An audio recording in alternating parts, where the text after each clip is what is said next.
Property Pairings, episode 52. Even Blair was well known with all the campsites because she's on a scooter, and when she's on a scooter, she picks one leg up and like sticks it out to the side. So she's scooting like this with one foot out every time.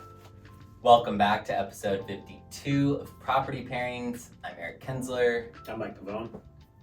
And it was Memorial Weekend, and I was out in Texas for the last almost 7 days, and I saw everybody.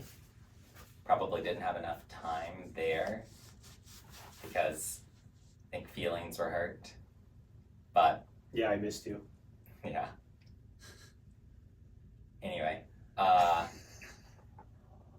yeah, Texas was good though. It was nice. Uneventful flights, which are always good. A little bit of turbulence flying out. That was your first class It was nice. Yeah. and your luxury car. It was just like an Audi S4.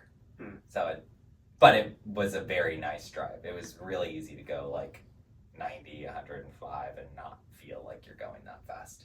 Did you get your slushie? Immediately, yeah. Slushy, grape lime, popcorn chicken. The thing was though, once I got out of that town and got into the next town, it was like a Texas thunderstorm. So thunder, scary lightning, rain that you can't even tell where you're driving on the road. Like you have to have your flashers on so people know like you're there. Wow. So That's a thing yeah. with the flashers. Yeah, you have to, so that way you don't get Oh, totally. slammed. Yeah, so it was like I hadn't driven in that type of rain in a while, so that was a little like because also this car is a sports car, so it's like hydroplaning a little bit, which is annoying. How long did that last for? 30 minutes. Yeah. Yep. Then got to my mom's, got to see them. That was fun. Had plenty of Mexican food while I was there. Mexican food, Whataburger. Had my steak, bean, and cheese burrito. The lady from high school who worked at the restaurant still worked there. Remembered me. Made your order? Yeah. And Knew it exactly? yes, and she's got like very broken English. Still calls everyone baby. Yes, my baby. Yes, babe. Like that's just it. You have to hear how she talks. It's really funny. And then just kept saying how cute I was. I'm like, well, this is nice. I still just want my burrito. My mom's talking to them in Spanish. I have no idea what she's saying. Yeah, they're just having a conversation. It was good. Kids' graduation went well. It was crazy that they're graduating. Got to see family that I hadn't seen in over a decade. So that was crazy. Wow. But you were down in Texas, like. Yeah, but not. I didn't see all of. I have a really large. Like my mom is one of 7. Oh. And my dad's one of 4. And then yeah, so. Did you before we started, you know how you were like, it was odd because the kids that were graduating, like you knew them when they were, that big, right? Oh yeah. And you're like, did any of your family that you haven't seen in 10 years were they like, oh yeah, I used to change your diaper when you were a kid. You've grown so big. Yeah. Luckily, they did not do that to me. That would have been bizarre. But yeah, it was a good trip.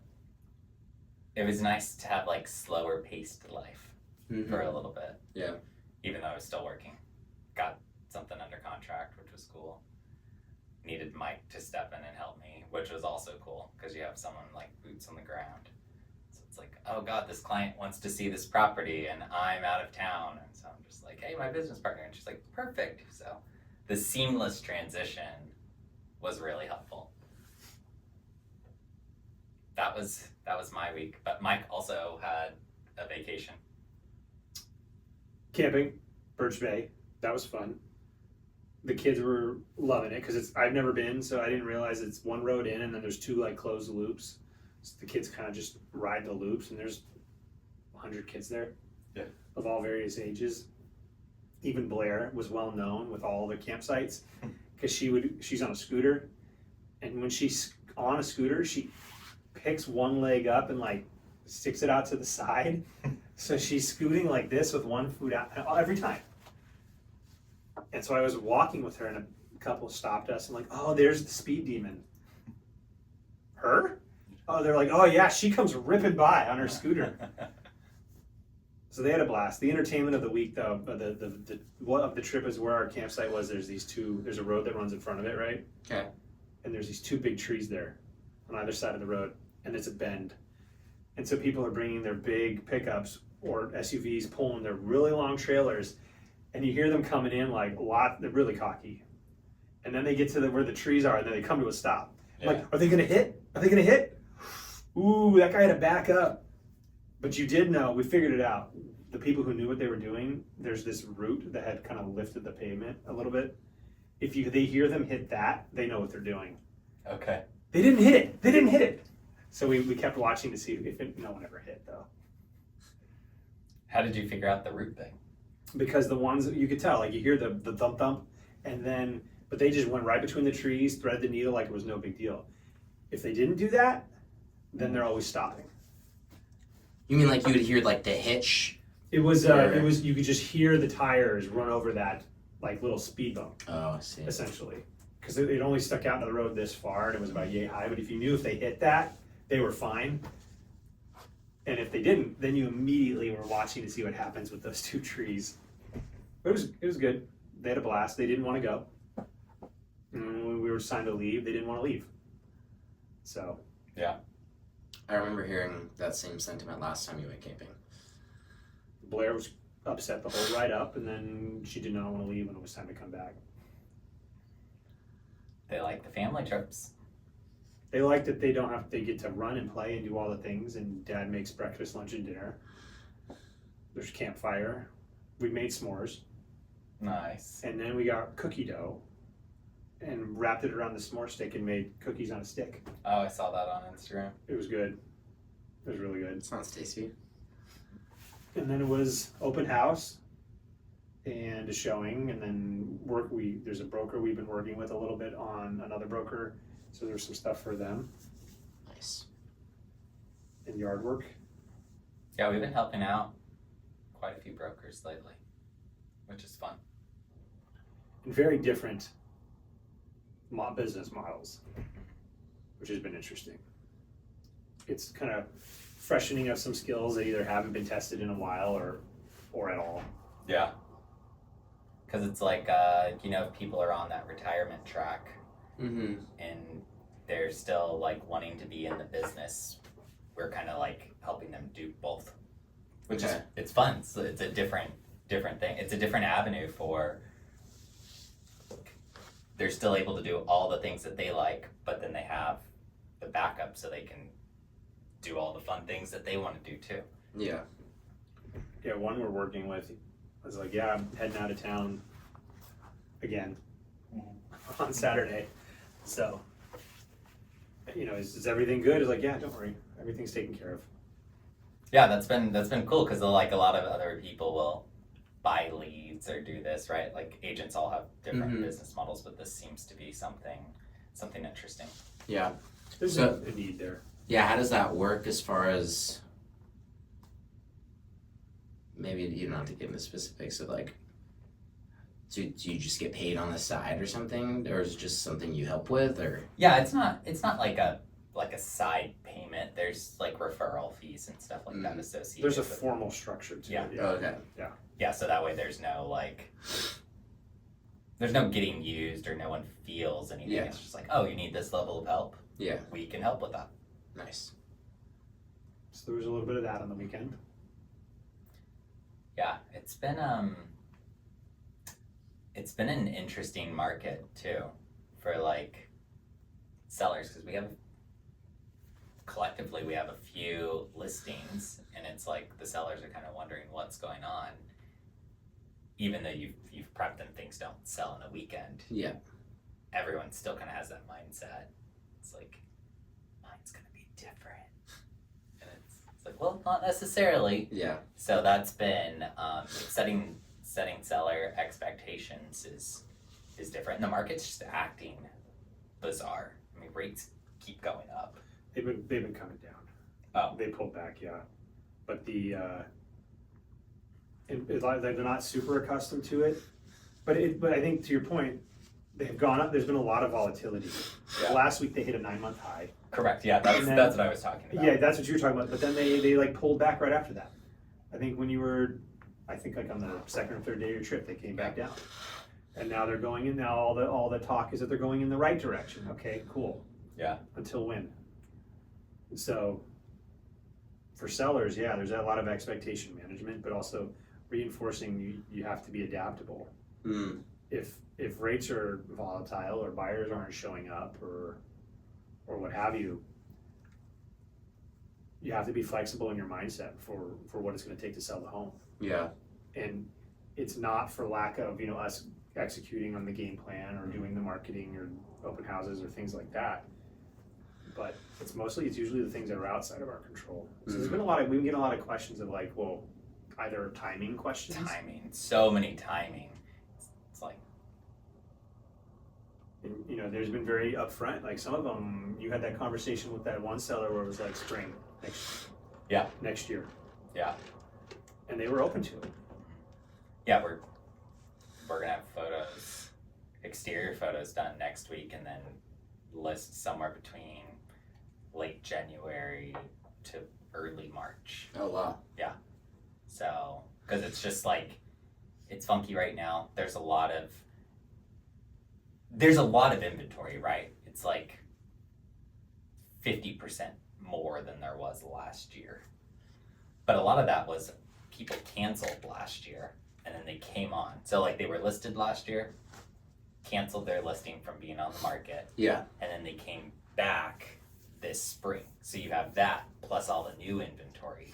And so then headlines are like, everyone's moving out of Seattle, right? Yeah, and it's like, it's a little more dramatic. Just last year was also a funky year. So then the recommendation was, for some people, cancel it, come back this new year because that'll be different. But then there's all this new inventory. So it is double. Yeah. Headlines are very interesting. Yeah, I mean, paying attention to any of that, there's a clickbait component to it. Mm-hmm. And sensationalization and what's going to grab someone, a reader, to look at just the title and the byline, and that's it. Yeah. And there's context is lost. Yeah, there's a lot of questioning in the market though for sellers right now. Like, either how do we get to this point as far as are my listing or not, and then what should I be expecting when I go to market? Mm-hmm. Yeah, I was gonna ask what like a lot of your client response has been. If it's taking longer than they expected. Obviously, you addressed like the timing aspect and some of the questions you already said. But have you had anybody who's like, I don't know if nervous is the right word, but like what type of energy do they kind of like come with? Are they like pretty okay with like, okay, understanding that it's a little tricky, or because listing a house, or even I guess if buyers have an advantage right now, so maybe talking more seller side, like listing a house is a big deal. Mm-hmm. I think we've talked about it in the past, like to a certain extent, this might be the biggest, single thing of someone's life or marriage or whatever. Yeah, and I think a lot of people, they have money wrapped up into it, so it's not an easy thing to have something not selling. Yeah. It's yours, especially if you put your stamp on it, right? Like, it's like, this is my house, I've loved it for years. Yeah. Why are other people not loving it? Why is this feedback this way? Why is it not worth what my neighbor sold for? Right. So there's definitely that, but the longer it sits, for sure, the more anxious people get. And it's like, hey, here's the deal, we're still getting showings. People are still showing up to the open houses. Things just take longer to sell. If we're not getting any showings and there's no one at the open house, now we have something that we need to talk about. Mm-hmm. But it might take us longer to get an offer. And we do typically tell people, this is how long it takes to get an offer in this area. So, 2 weeks. If we get an offer in 2 weeks, that's awesome. Yeah. But in this area, typically takes 38 to 45 days. Mm-hmm. So we're still doing okay. Yeah. There's the energy level is like a nervousness. There is a little bit of that. We talked about, we have a couple where there are certainly things outside of your control, and that's the hardest part to have the conversations about. You can't control what your neighbors are going to do, or you can't control what the rates are going to do, or you can't control geopolitical issues, or you can't control what buyers are in the market at that moment in time. Because there's been plenty of times where you'll bring an amazing product to market, and 2 weeks ago, a similar or inferior product sold in a couple of days, and you're like, oh, great, we're going to bring ours to market, and the buyer isn't there now. Mm. So falling back on, there's kind of a constant conversation and evaluation on pricing. I've been doing a lot of that, and then having those very real conversations and not pulling your punch and just saying, hey, look, if we're not getting the showings or the open house visits, price is going to be an issue here for us. Yeah. And we have one in a community where there's 3 units for sale, but each of them is different. There's a 2-bedroom, a 3-bedroom, and a 4-bedroom. But the one of them seems to be the behavior on that listing is very much of patterning after someone who's like a distressed seller. Mm. So they're aggressively cutting and cutting and cutting. And speaking to that motivation, that's outside of our control. Like, they're going to do what they're going to do, but that impacts us directly. Yeah. So we have to adapt.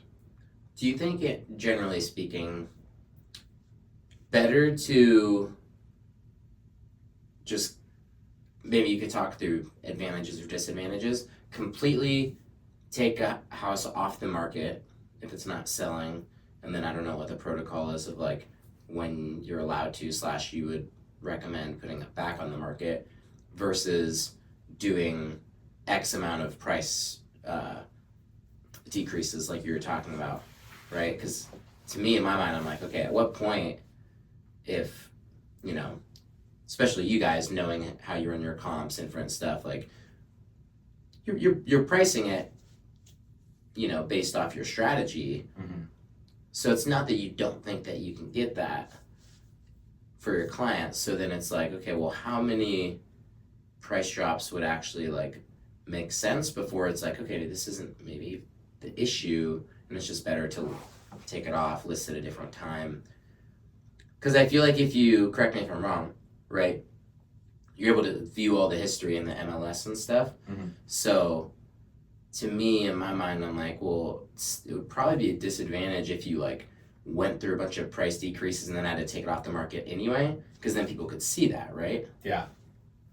I think the price decreases really depend on the property. Like the one that you were talking about, the larger unit that had more bedrooms came in when they listed after us at a price that was less than us. Mm. So that one, a smaller decrease makes sense. Yeah. Right? Typically, if you do 5% or more, you can cancel it and bring it back on as a new property, which I think for the most part is our strategy, to do a 5% after a certain amount of time. Okay. But we really don't have a lot of price reductions. No, it ebbs and flows. Waiting. You're kind of waiting and fishing for people. It ebbs and flows. Having seen a couple up and down cycles, like there's times in those cycles where you will see more in the of cutting of the price, but it, like there's kind of, is it meaningful or not, or is it going to be impactful or not? If you have $1 million listing, cutting it 15 grand is not enough. Totally. That's kind of a rounding error, right? And that's not to be too casual about it, but that's kind of what it is. So there's a pricing, speaking I think kind of maybe to the root of where you're going, like from a pricing methodology. We don't do like a high anchor where you'll, generally our standing is that when you're looking at pricing for a home, we're not going to tell you the carrot dangling price that gets you to list. We're going to be very transparent that this is what we're seeing and here's how we back up that data. Yeah. And we'll give a range. And when it comes to like do you need to be adaptable on the pricing? We run our numbers. I for at least for some of the ones that like we're talking about, like I'm running them twice a week to see what's kind of transitioning on and off market and what kind of movement's going on. But then when it comes back to the actual, what do you do then? If you've nailed everything and it's functionally priced, we don't do incremental cuts. So if we're going to make a cut, there has to be some thought to this. How we're going to try to stimulate business. So yes, the 5% reduction in price, or the cancel relist, or doing something like that, and not racking up cumulative days on markets, but trying to avoid that, or just little thin, tiny slivers off the price that's not going to move the needle for us. No. Yeah. You see people do that. Yeah. It's like every week or every 2 weeks, it's another 10 to 25 grand that they're going down in their price. And it's just like, okay, well, I know in 2 weeks, willing to like bet $100, they're going to do another decrease. And then sure enough, like clockwork, Thursday morning, boom, 25 grand reduction. It can be effective. It's just not how we do it. Yeah. We shared that story before, that listing, that it was like every month, this time of the month. Mm-hmm. And then, if you're a buyer who is interested, you're like, well, might as well just see what it's at next month. I know, yeah. There was I got a call this weekend. There was a listing over in Rose Hill, 2.5, and we have the buyer for it.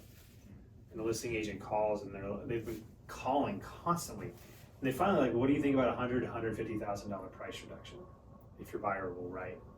Well, there's reasons why the buyer's not able to write at the moment, and it's more life related, but that's temporary.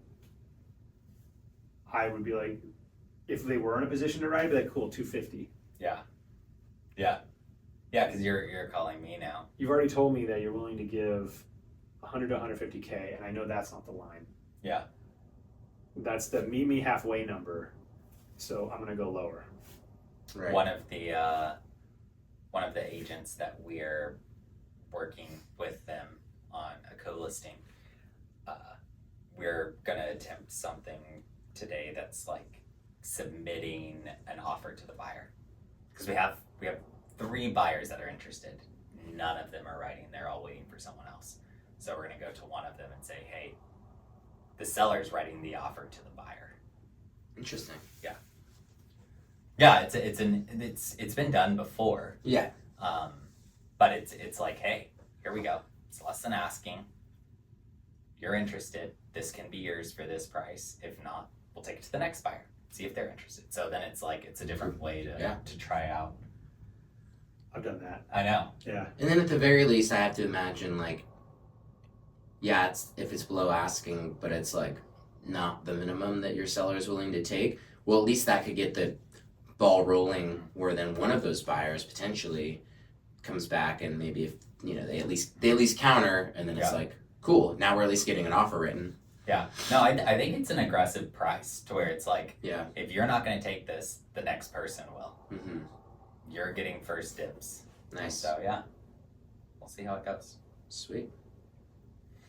Always thinking outside the box. Yeah, there's it's nothing if as you're in these kind of markets that are in transition or are kind of waffling. Yeah, you have to be creative. Yeah.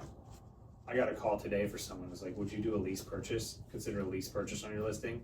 It's like, I haven't done a lease purchase in 15 years. I've never done one. I've never heard of that in the home market, just for a car. The general idea is that you're leasing the home for a period of time from the seller at a rate above market rent with a balloon payment at the end. Mm-hmm. So they'll carry it for a period of time, and then you buy it. Yeah. There's lease option, lease purchase. And I never did a lease option because that was like with the option to buy it. Yeah. No, you're buying this. Yeah, exactly. But on the lease purchase side, 2012, 2011 was maybe the last time I did one. And so when I got the message from the broker, I'm like, and the way she was describing it, the word she used to describe it, I was like, I had to sift through that one for a moment, because like, wait, do you mean lease purchase? Yeah. Versus what she wrote? Oh, okay. I don't think that one's gonna fly, but I'll check. And it's not. Yeah. And this isn't that kind of market. But Yeah. like you're starting to see, I was not expecting that to come across my text message thread Yeah. about a lease purchase. Yeah. Just like, We're not there. But it's been a while. Mm-hmm. so we did have a poll. So the poll for this week was, when you purchased your house, was it move-in ready? Mike was actually surprised by the results of it because 40% said, yeah, it was move-in ready with like very, very minor updates that were needed. And then another 40% said, I said basically the same thing, didn't they? But like I needed a little bit more work. yeah, slightly dated. And then 20% said they're still in progress of, Yeah. of getting it. But the way I read that is like move-in ready, like I can live here, live comfortably, I'm maybe making a couple tweaks versus no, this place is I need to do the whole thing over again. Yeah. Yeah. That's kind of how I read it. Yeah. And those numbers surprised me. Oh, yeah. Mine was move-in ready when I bought it. Yeah. I mean, it had new carpet, it had new paint. The kitchen was totally livable. Kitchen the needs- floors had been redone. The kitchen's still the same, isn't it?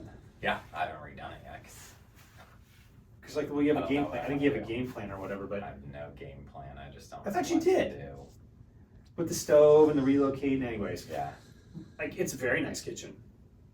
Does yours have confetti colored countertops like mine does? No, it's got black streaky ones that I can never clean. The cleaner's the only one who can like not make it look streaky. I'm like, what are you doing? It's got, I think it's microfiber cloth. Anyway. I have a hole in my countertop with the butcher block that covers it. Oh. Yeah, because they had some kind of a cooking implement that you don't normally have in a kitchen, and that got taken out. And so there's a hole in my countertop that's about yay big, and I just have a big booze block that covers that thing. I didn't know that you had that. Yeah. I thought you did. Well, I didn't know there was a hole under there. Yeah, there's a hole there. Because we want to remodel the kitchen, and there's a larger game plan. But I also have rainbow sprinkled confetti colored countertops. It's like straight from the 90s. Wow. Does it have the red strip? It that goes doesn't. around it? Yes, it does. Yeah. It doesn't bother me that much anymore. But like when I walked in, I'm like, this is the first thing that's gonna go right away. Yeah. Now I don't even care. But you Yeah. can't tell if it's dirty. You're like, yeah, kids, chop away. But so like that to me is like, yeah, my house is technically move-in ready. Yeah. But I want to bulldoze half of it and lose the countertops. Yeah. Add it to the list of things that you want to do to your acre property in the middle of Kirkland. I didn't tell you. Blair got stung by a bee. Oh. So we were working in the yard on the property. You know where we played pickleball, right? Yes. And there's those two trees there? Yep. We're kind of redefining the beds. And so we were working in it. I'm tangenting here. I was working up by the retaining wall. Julia and Blair were down there. And I hear her start to scream. And I'm like, she's always making some kind of noise. Yeah. And then I hear Julia start screaming. Yeah. Blair had been stung on her, right above the tongue on her left shoe. And Julia, trying to get it out, got stung twice on her hand. Oh. Yellowjacket nest in the dirt. Ouch. So that was Wow, my that sucks. that was my job, was to go dig that thing up and get rid of it. But to the point, it was like our yard's not moving ready. The house isn't. With just lots of work, lots and lots of work. Would you say when it comes to first-time home buyers, I feel like a lot of people, especially maybe my age or like mid to late 20s, they're almost expecting that their first home is going to be their like dream home, and just like I think the way things are priced, it's like that's not realistic. Like most of the things I feel like that you're probably going to get as a first-time home buyer, like might need a little bit of work. Yeah. What would you say is your experience from like if you're showing stuff to first-time home buyers? My first-time home buyers, it's not the first-time home buyer that has unrealistic expectation on average. Yeah. It's the people around them that do. Mm. Yeah, their sphere of influence. It's Gotcha. like, yeah, you can get that one.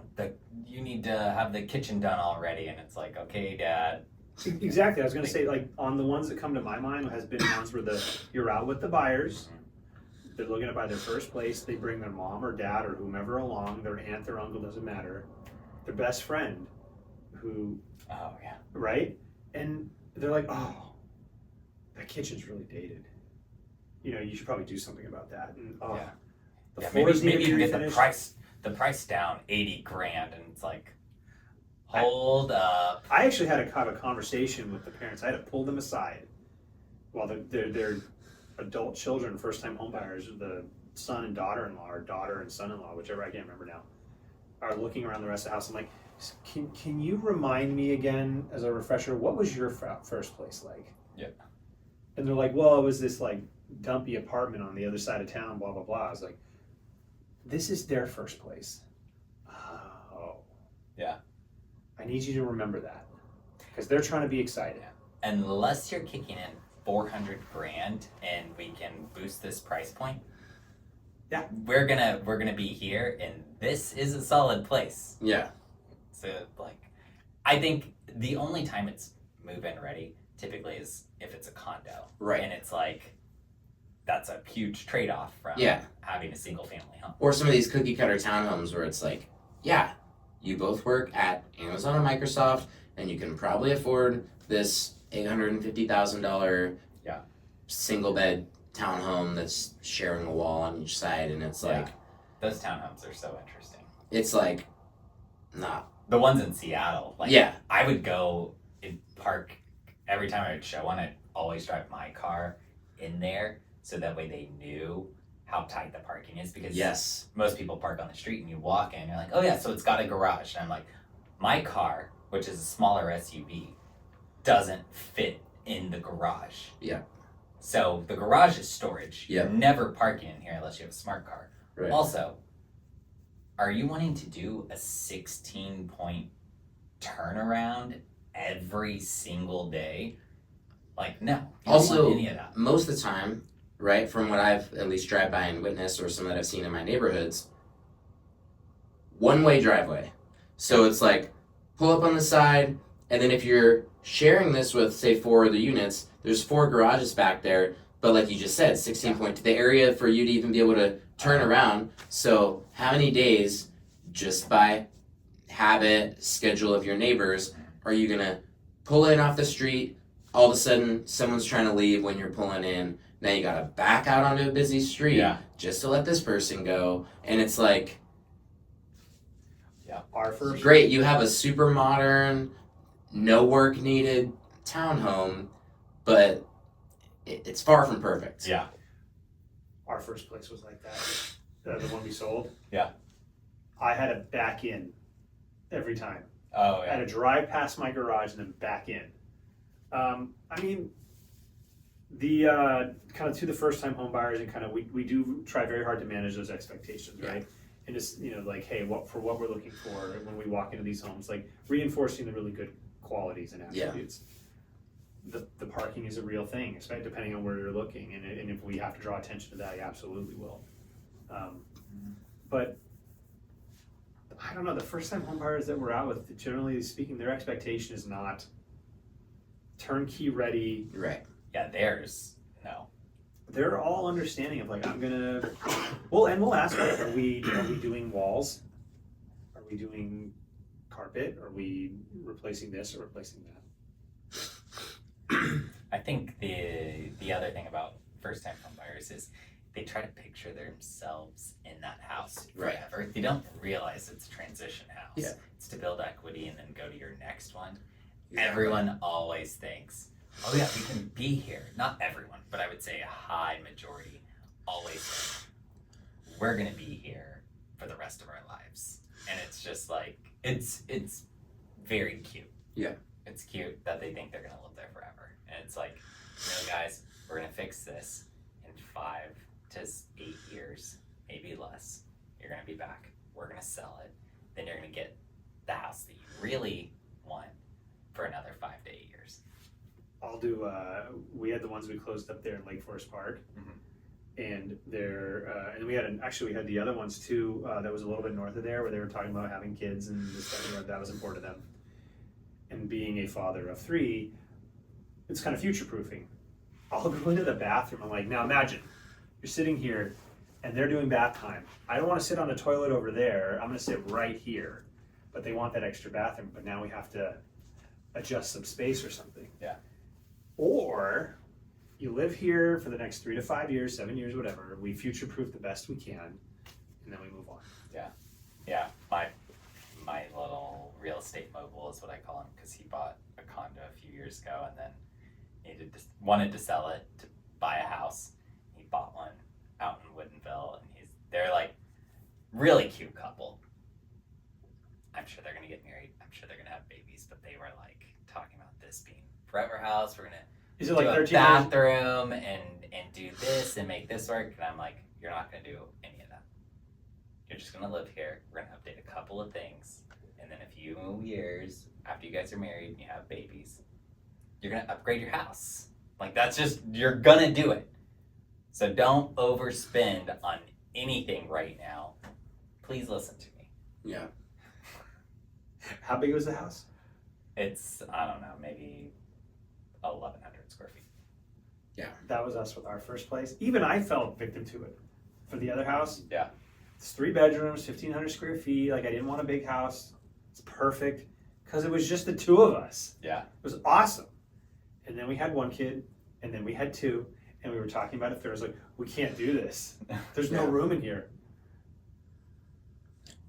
Yeah, I'm thinking like, my brother's house, pretty big, 4 bedrooms in Maple Valley, Perfect. but like not a big backyard, but really good house. Or when they got it, it's like, yeah, it makes sense because it did need updating. So it's like fresh paint, different floors, adjust the lighting. Kitchen remodel came in like year 2 or 3. So that was kind of like a chuck, the money down the road on that one. Now it's like, yeah, they haven't done any improvements in a while aside from like some stuff landscaping wise, extending the back deck. But to your point, it's like, okay, get in a good place where it's like happy to live in, but oldest kid's going to be kindergarten next year. So it's like probably okay. At what point when they're maybe all in that elementary school age, where it's like you just need more space for them to like run around. And then my brother's been doing good enough real estate wise, and their home they bought in 2020 is already just like so much equity built up that it's like, yeah, it'll make sense probably in like 3 years.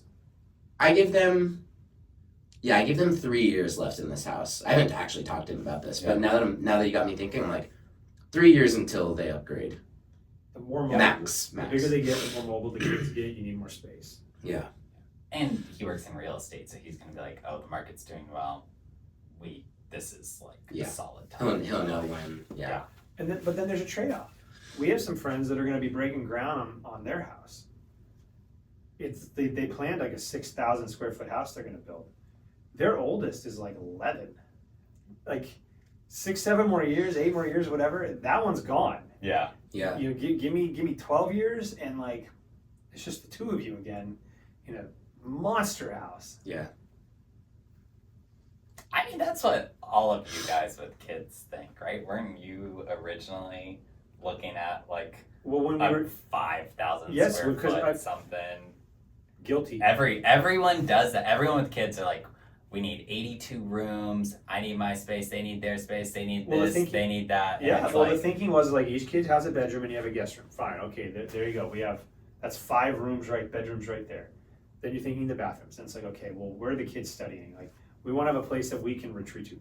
And we built that house, wireframed it, and then we sat down and looked at the cost. It was like, that's over improved for our neighborhood. We started trimming back. And then it was like, I made the comment like, what do they know? They've never been in a house bigger than this. Why do they're not going to care. Right. We could shrink the size of the house a little bit, maybe make their bedroom smaller. Yeah. They wouldn't care.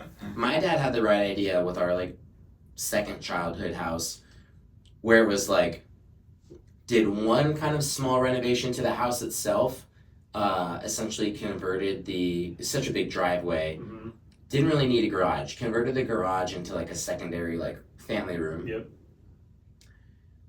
put all the money into the backyard because the backyard was like huge.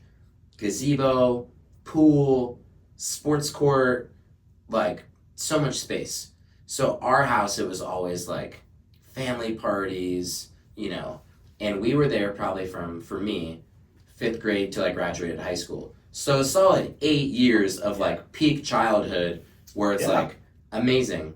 But then only 2 kids, right? So as soon as both of us are now in college, we're not having anybody, we're not hosting anymore. Like kids aren't having friends over. So like, Why do I need a big house? why do I need this huge backyard to maintain and clean the pool and all this stuff? And then that's when they moved out. But it was like perfect for like that age childhood. Yeah. That type of backyard. Not to drag this out too much longer, but it's an interesting thing you brought up there, which I haven't seen before, and actually impromptu question of you if you're seeing this. Have you been seeing a change in buying proclivity?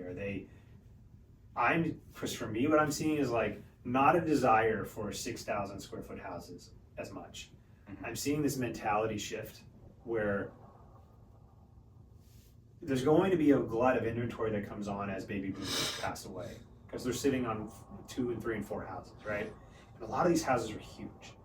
And what I'm seeing internally within like my peer group, which is primarily millennial and younger, is not a desire for a bigger house, a smaller living, smaller house. Are you seeing that? I have a lot of sellers right now, so like the buyers that I've been getting have been mostly first time home buyers. But even them, are they like, Oh no, they don't need anything massive. I want my They- 1,300, 1,500 square foot. Yeah. Because mine aren't even vocalizing the dream of having a 4,000. They don't want it. Yeah. They flat out don't want it. Mm-hmm. Just this weekend, when we had our fun on Diana over, Diana's like, I don't want anything more than 2,500 square feet. I don't want to maintain it. And then when the kids are gone, I don't want to be living in something more than that. Yeah. Interesting. I was curious if you'd seen that. That's what I'm seeing. Yeah. It's Wednesday, by the way, and that's important. Thank you for joining us here in episode 52 of Property Pairings. I'm Wine, and that's Wednesday. See, Clever. there you Well go. done. Remember to click like and subscribe. We'll see you next time. Cheers. I was going to tell you about a MERV. Yeah. Didn't know what a MERV was this weekend. But you know what CrossFit is, right? We all know what CrossFit is. So Irfan and I were over, and she's been doing CrossFit for 10 months. And every time they're over, something happens, and Julia and her, Diana, start talking about things that they should do exercise related. Irf was half asleep on the couch. He's tired. I had just cracked a beer. And then they're like, we should do a MERV. And I'm like, what's a MERV? Well, I guess MERV is the name of maybe a person who maybe came up with the workout. But they're talking amongst themselves, we should do this. We're innocent bystanders here. They come to an agreement, we're going to do one right now. Cool, have fun. No, we're all going to do it. So then it's boys versus girls. Now, Irf and I have never done one before, neither has Julia. A MERV is a 1 mile run, 100 pull-ups, 200 push-ups, and 300 air squats, and then another mile run. 100 pull-ups? Yeah. I could do it, but I had just cracked a beer. Well, I was like halfway through a beer at this point. I didn't catch that's the workout. I didn't catch that though in the beginning when they said we're doing this. So like, oh, mile run, I can just kind of go do that real quick. And then I heard the push-ups and the pull-ups and the air squats. I didn't hear about the second mile. It's terrible. It's absolutely terrible. Y'all did 100 pull-ups. Well, we had to split it. I did like 60 pull-ups, or if did 40. On the push-ups, I did 120, he did 80. And then on the air squats, those are easy. 40 pull-ups? Does that sound insane? Like, there's no way I could do that. Assisted? Mm-mm. Yeah, it's a lot. He just naturally did 40 pull-ups. Well, you do them like, you have to do like sets, right? You're not just repping out 100 pull-ups. Yeah. Like you'll do your pull-ups like you do 20 Oh, and or then you'll whatever. do some. And then Oh, I thought it had to happen consecutively. So you do one exercise, then the next, and the next. Didn't realize you could stack them concurrently, which means you can do a circuit. yeah. So like when you do your That makes sense. your back gets tired, you switch to a push-up. You do your push-ups. When your chest is tired, you switch to legs. And then you start over again. So they beat us because we were doing one, then one, then one. Yeah. And when Diana came down to cheer me on in the back half of the 2nd mile run, she's like, "You got this," and she's telling me about when she's running with me and telling me about like when they do these workouts that the advanced people wear weight vests. It's like, "Oh yeah, how much are they?" She goes, 14 pounds. I go, "Cool." I have 70 pounds on her and 70 pounds on Julia, and I got about 60 on Earth. I'm like, what do I get for a 60-pound weight vest? Yeah. I'm way heavier than you guys. Yeah. Anyways, still sore. I bet. Yeah, that's a lot. Why did you have to say yes? Did you think no was an option? If I just cracked a beer, I'd be like, you guys have fun with that. Yeah. That's not how it works. When they're like, "We're doing this," it's like, that's the easier path to go is to, all right, fine. So went and did it. Are you sure it's not called a Murph? They said Merv. Maybe it's a Murph. I don't know. Because a Murph, especially I'm thinking Memorial Day weekend, a lot of people do Murph workouts, which is... I don't even know what a Murph workout is. It's like named after this guy who died in the military named Michael Murphy. You ever see the movie Lone Survivor? With Mark No. Wahlberg? I don't think so. There's a guy who was in that, like, part of branch of the military, like, in that movie. But his, like, you know, real, like, they use real names for the soldiers. So, yeah. I know a Murph is a thing. Maybe it's a Murph. I sounded like... And I've heard the weighted vest part, so that's what made me ask. It might be a Murph. It sounded like they said Merv. Let's just say it sucked. I've never heard of that. I wouldn't recommend it when you Murph, just cracked a beer and no one's been planning on this. There was no stretching involved. There was Yeah. nothing. We just went and did this. Considering Memorial Day weekend, I'm going to go with Murph.